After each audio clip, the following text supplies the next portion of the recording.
Tout à Alors, fait. bienvenue à tout le monde à ce webinaire de la Fédération des milieux documentaires Découvrez le Fonds Bibliothèque globale. C'est un webinaire qui va être animé par Éric Bégin et Caroline Gadouri. Alors, on tient à vous dire que avec le format webinaire, les gens ne peuvent pas vous entendre ni vous voir.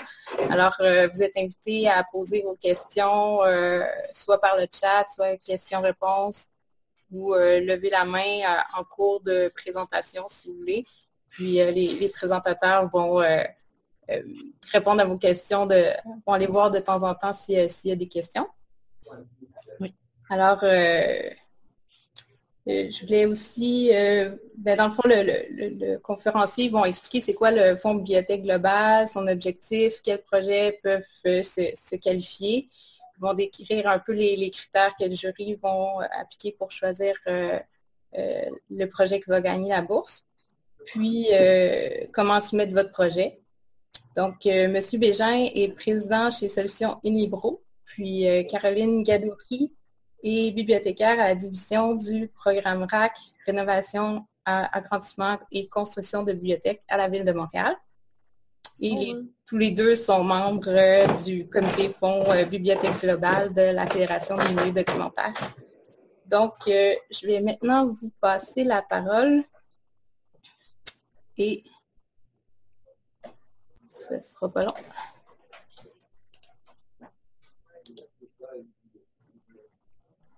Est-ce que tu veux ajouter quelque chose à la présentation qu'on a fait de toi? Non, je suis bibliothécaire. OK. Alors, vous êtes maintenant animateur. Pendant la présentation, je vais vous fermer ma caméra et mon micro, puis je pourrai me redonner la parole à la fin. Excellent. Merci, Micheline. Merci. Merci pour la présentation. En fait, la seule chose que j'ajouterais, c'est que j'ai été membre de la Fondation pour une bibliothèque globale auparavant, membre du CA. Puis, ça me fait plaisir finalement qu'il y ait une continuité à cette initiative-là qui était fort intéressante et fort pertinente pour les différentes personnes. Donc, on va juste partager la présentation avec vous. C'est ici. Partager l'écran.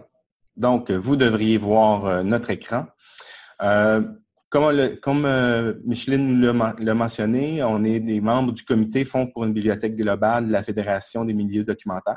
Donc, on est une équipe de on est 6-7 personnes qui sont sur ce comité-là, qui va gérer finalement, qui gère le fonds pour l'année qui arrive, pour le moins.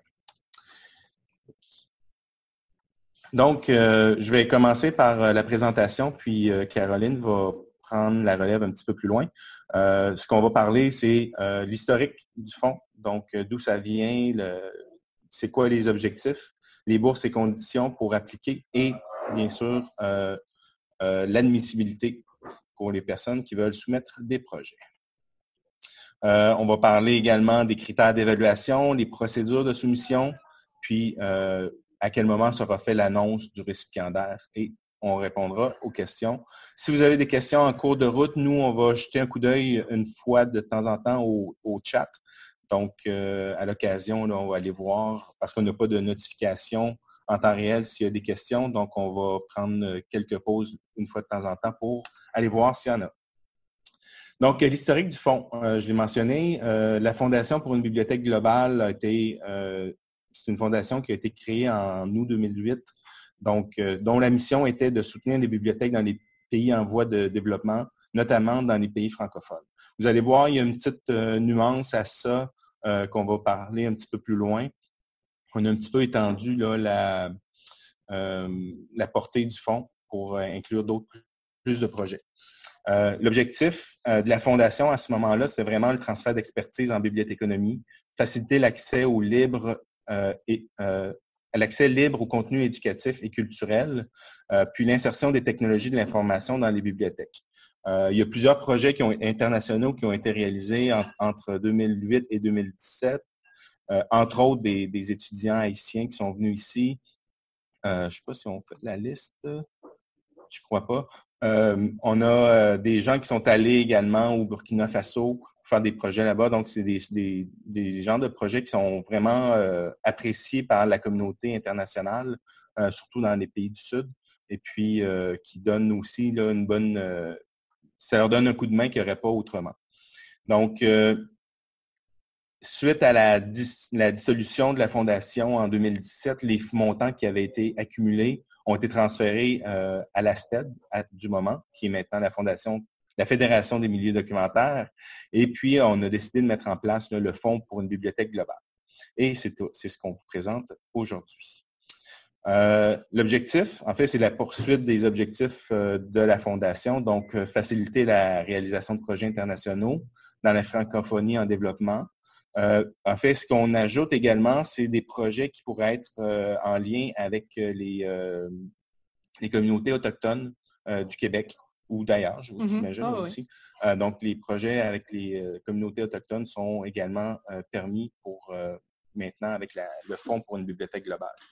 Bien entendu, ça demande des projets qui sont liés à la bibliothéconomie et aux sciences de l'information. Sinon, ce ne serait pas la Fédération, la FMD qui gérerait ça. Donc, l'objectif du fonds permet de faciliter les projets qui permet le transfert d'expertise, donc de nos expertises dans les pays du Sud ou les communautés autochtones, faciliter l'accès libre au contenu éducatif et culturel. Donc, c'est vraiment les mêmes objectifs que la Fondation. Donc, assurer aussi l'insertion des technologies de l'information. Puis, ce qui est intéressant, c'est que si vous avez déjà un projet qui existe, le fonds peut financer une partie de ce projet-là. Donc, ce n'est pas obligé d'être un nouveau projet. Est-ce que c'est là que tu prends la relève? Oui, je peux prendre la relève. Donc, pour les bourses et conditions, le montant et le nombre de bourses va être alloué selon les fonds disponibles. Donc, cette année, pour 2019, c'est une bourse de 2 000 $. Donc, ça peut, comme on a dit dans le point précédent, déjà exister, puis on vous rajoute un 2 000 $ à votre projet déjà existant. La réalisation du projet doit se faire dans une période de 2 ans. Il y aurait 2 rapports à produire, donc un après 1 an, un an après la réception de la subvention pour voir un peu à quelle étape vous êtes rendu. Ça prend à peu près 1 page, ça peut résumer quand même assez rapidement les étapes où vous êtes rendu. Et finalement, un rapport final après les 2 ans, donc après 24 mois. Après la réception de la subvention pour connaître, dans le fond, la fin de votre rapport et tout. Là, il n'y a pas vraiment de limite de page. Ça va être selon... probablement que vous avez déjà été en train d'écrire un rapport là-dessus ou un compte-rendu. Donc, le partager avec nous, ça serait très bien. Et on exigerait qu'il y ait la rédaction d'un article qui va être publié dans une des publications de la Fédération des milieux documentaires. Et toutes les communications aussi sur le projet, si vous écrivez un article dans une autre publication ou que vous allez à la télévision faire un reportage et tout, il faut mentionner qu'il y a du soutien financier de la Fédération des milieux documentaires. Pour l'admissibilité, excusez-moi, je viens de parler aujourd'hui. Toute personne qui fait partie des associations et des institutions membres de la Fédération des milieux documentaires sont admis, dans le fond. Donc, les étudiants, vous êtes admis puisque l'EBSI fait partie des institutions membres de la Fédération. Donc, vérifiez de votre côté si vous êtes admissible de ce côté-là. Si vous avez des questions, vous pouvez écrire aussi à la Fédération des milieux documentaires. À la fin, on va vous donner les coordonnées. Et on accepte les demandes de groupe.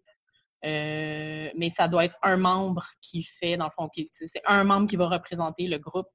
Et ça peut être juste un membre de la Fédération des milieux documentaires aussi qui peut représenter le groupe. Il y a juste une exception au point 1. En fait, les membres du comité Fondation Fonds pour une bibliothèque globale ne peuvent pas soumettre de projet, malheureusement. Malheureusement. On ne peut pas. On va être obligé de se décider. Oui.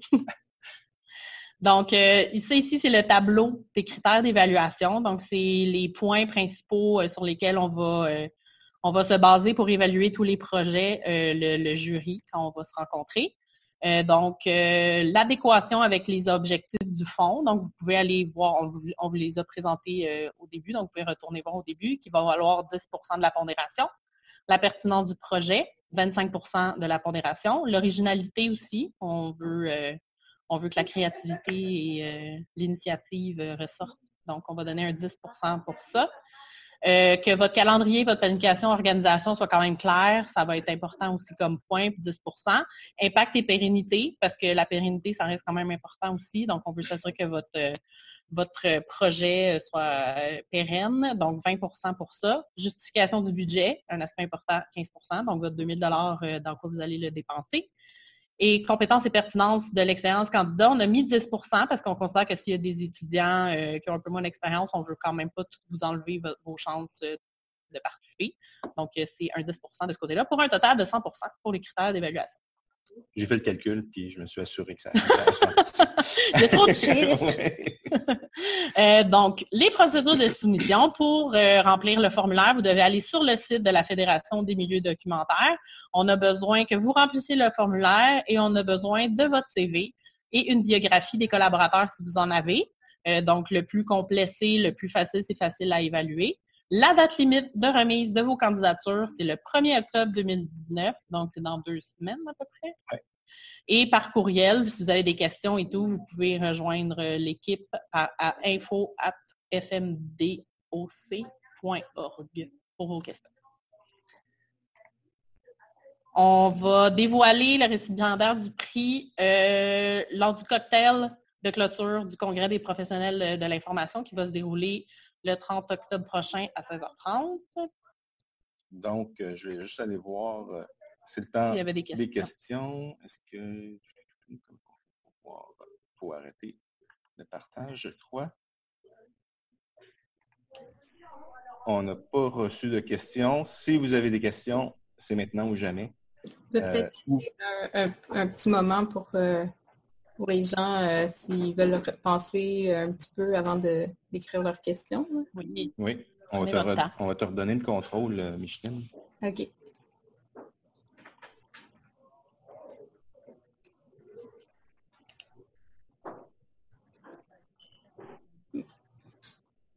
C'est en ligne.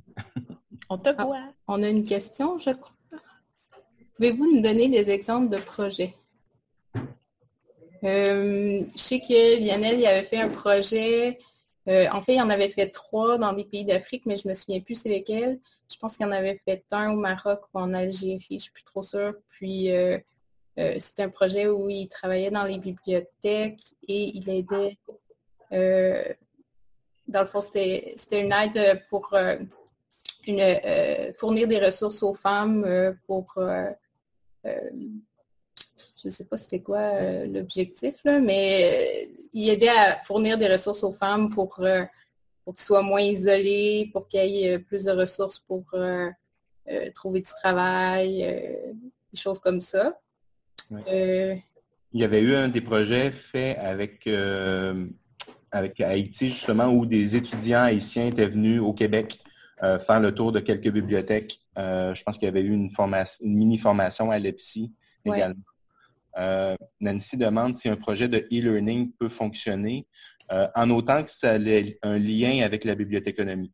Si c'est juste du e-learning sur une formation qui n'est pas en lien avec la bibliothéconomie, en fait, il va y avoir probablement moins de points d'assigner à la pertinence avec les relations, là, l'adéquation des objectifs du fonds. Puis, il faut aussi s'assurer que, dans le fond, les connaissances vont être reprises par les gens là-bas et réutilisées. Je peux donner un exemple. Moi-même, en 2016, je suis allée en Haïti pour intégrer COA, le système intégré de gestion de bibliothèque, à une bibliothèque là-bas. Donc, ça peut être un autre truc. Il fallait que je fasse des procédures pour la pérennité du projet après, parce qu'il n'y a personne pour cataloguer, c'est des bénévoles. Donc, faire des petites procédures sur comment on fait le catalogage, comment on importe le Z3950, etc. Donc, ça soit vraiment en lien avec la bibliothéconomie. Ça peut être, il ne faut pas oublier le côté gestion d'archives et de documents administratifs aussi, qui peuvent être très pertinents aussi. Donc, dès que ça rentre là-dedans, ça y a tous vos points. Oui. Merci à vous, Nancy. Ça fait plaisir. Est-ce qu'il y a d'autres questions?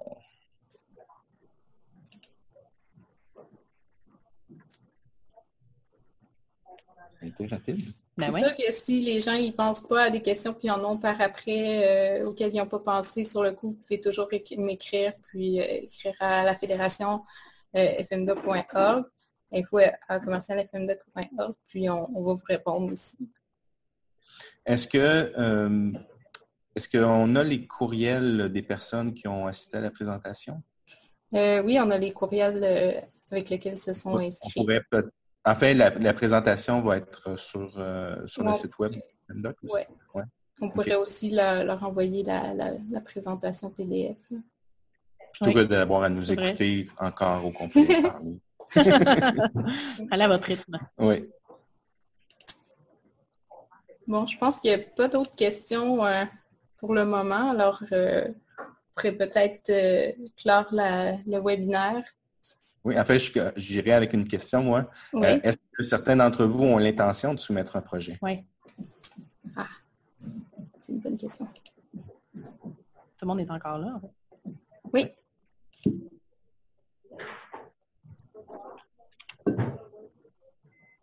Nancy, oui. Excellent. On a hâte de lire ça. Il y avait également... Oups.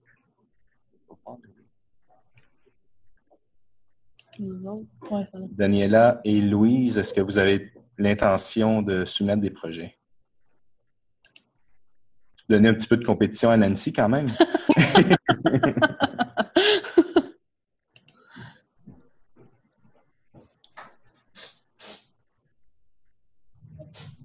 Je le souhaite en tout cas. Oui. On a bien hâte de lire les projets qui vont pouvoir permettre justement aux jeunes et moins jeunes dans les pays du Sud et n'oubliez pas la communauté autochtone. L'autochtonie? Oui, c'est le mot. C'est bon, je savais pas. C'est bien. Donc, merci beaucoup, Éric et Caroline, d'avoir pris le temps de présenter le Fonds Bibliothèque Globale. J'espère que ça a démystifié un peu le fonds pour plusieurs personnes. Puis, on a hâte de recevoir des belles candidatures, des beaux projets. Alors, n'hésitez pas à m'écrire soit pour que je puisse répondre à vos questions ou pour soumettre vos projets. Et merci beaucoup tout le monde de votre écoute et bonne journée. Merci. Merci. Au revoir. Bye.